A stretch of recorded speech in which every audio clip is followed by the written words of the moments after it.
क्या मुद्दा है? आज हमारे गोवाना हल्का के इंडियन नेशनल लोकदल पार्टी के सभी वरिष्ठ कार्यकर्ता यहाँ हमारे शहरी अध्यक्ष राजेश सचीजा जी के व्यापारिक प्रतिष्ठान पर इकट्ठे हुए हैं। इसमें हमारे हल्का के प्रधान गोपाल जाजी जी, हमारी पार्टी के व्यापार सेल के पूर्व में रहे प्रदेश के अध्यक्ष, राष्ट्रीय कार्यकारिणी के सदस्य आदरणीय ओम प्रकाश गोयल जी, पार्टी के जिला के वरिष्ठ उपाध्यक्ष आदरणीय बलजीत नैन जी, हमारे प्रदेश कार्यकारिणी के सदस्य अशोक मलिक जी, हमारे लेबर सेल के जिला के अध्यक्ष आदरणीय दलबीर जी, भाई परमिंदर मलिक जी, हमारे बुद्धिजीवी सेल के अध्यक्ष हैं शर्मा जी, जीतू जी, सभी साथी हमारे आर्यन मलिक जो हमारे ISO के अध्यक्ष हैं, और भाई साबर मलिक जी जो हमारे अल्पसंख्यक के प्रधान हैं। सभी साथियों ने आज जिस प्रकार भारतीय जनता पार्टी जो जननायक चौधरी देवीलाल ने सम्मान स्वरूप एक पेंशन बनाई थी बूढ़ों को सम्मान देने के लिए, उसमें कोई शर्त नहीं थी, कोई पाबंदी नहीं थी। वो 36 बिरादरी के, चाहे उसमें SC के हमारे भाई थे, BC के भाई थे, समाज के हर वर्ग को ना उन्होंने आय का कोई पैमाना था, हर आदमी को एक मान सम्मान देने के लिए पेंशन लागू की थी। और आज बहुत सारे घर हैं, हम गांव के अंदर जा रहे हैं, इसी पेंशन के सहारे उनका जीवन बसर हो रहा है। और जिस प्रकार भारतीय जनता पार्टी नई नई रोज कंडीशन लगाकर कभी 3 लाख रुपए की कंडीशन लगाती है, कभी बिजली बिल की कंडीशन लगाती है, कभी इनकम टैक्स रिटर्न की कंडीशन लगाती है, इस तरह लोगों की पेंशन धीरे धीरे काटने का काम कर रही है। आज भी भारतीय जनता पार्टी ने 75,000 से ज़्यादा बुजुर्गों की पेंशन पर डाका डालने का काम किया है। इंडियन नेशनल लोकदल पार्टी हर संघर्ष में हरियाणा वासियों के साथ है और हम चुप नहीं बैठने वाले। हम सरकार के साथ ईंट से ईंट बजाने का काम 20 फरवरी को पंचकुला के अंदर करेंगे।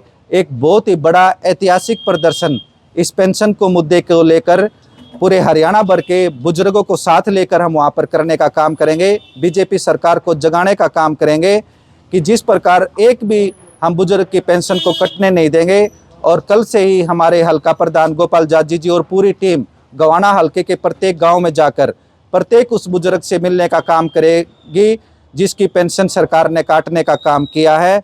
क्योंकि ये है पेंशन चौधरी देवीलाल जी ने शुरू की थी और सबसे ज़्यादा अगर पीड़ा है तो आज इंडियन नेशनल लोकदल पार्टी को है। और हम इस लड़ाई में बुजुर्गों का पूरा साथ देंगे, एक भी बुजुर्ग की हम पेंशन को नहीं कटने देंगे। इसके अलावा जो हमारा सोनीपत नगर निगम का चुनाव है उसको भी पार्टी अपने चुनाव चिन्ह NK के निशान पर लड़ने का काम करेगी। हमारे पास दर्जनों साथियों ने आवेदन किया है, जिसमें बहुत ही कुछ पूर्व में पार्षद रहे हैं, उसमें कुछ हमारे बनिया समाज से भी हैं, कुछ ब्राह्मण समाज से भी हैं, कुछ SC समाज से भी हैं। और हम एक बहुत ही अच्छा चेहरा हम देंगे, क्योंकि पिछला जो नगर निगम का चुनाव सोनीपत के अंदर हुआ था उसमें केवल 25% वोट डालने का काम लोगों ने किया।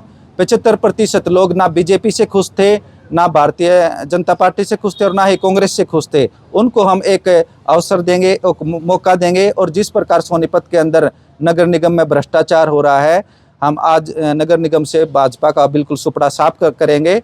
ये आने वाले दिनों में इसका भी हम आपको बहुत जल्दी से अपने कैंडिडेट की घोषणा करने पार्टी जा रही है। लेकिन मुख्यमंत्री जो कह रहे हैं कि सबसे ज्यादा जो पेंशन बढ़ाई है वो बीजेपी ने बढ़ाई है और किसी की कोई पेंशन नहीं काटी जा रही। विपक्ष तो बिना मुद्दा कोई है नहीं, इस तरह की बातें कर रहा है। देखिए, जब जननायक चौधरी देवीलाल जी ने 100 रुपये बुढ़ापा पेंशन की थी, उस समय भी बहुत सारी राजनीतिक पार्टियां ये कह रही थी कि ये कानून बन ही नहीं सकता था, और जननायक चौधरी देवीलाल ने पेंशन बनाने का काम किया।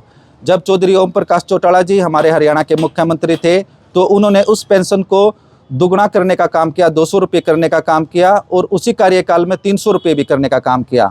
अगर उस समय के हम 300 रुपये की 100 रुपये की जो वैल्यू करें और आज की वैल्यू करें तो आज की जो ये 3032 इससे बहुत ज़्यादा वैल्यू जननायक चौधरी देवीलाल और चौधरी ओम प्रकाश चौटाला जी ने करने का काम किया था। जहां कांग्रेस की बात है, कांग्रेस ने भी नए नए नियम लगाकर पेंशन को काटने का काम किया था। आज भारतीय जनता भी पार्टी इस पेंशन को काटने का काम कर रही है। दूसरा, इन्होंने जो लाडो योजना शुरू की थी, इन्होंने चुनाव में तो बहुत बड़ा कि 2100 रुपये हर महिला को मिलेंगे और लोगों को बरगलाने का काम किया। आज आप गाँव में, शहर में, वार्ड में अपने जानकारों से भी पता कर सकते हैं कि वो 2100 रुपये एक भी महिला को मिलने का काम नहीं हो रहा।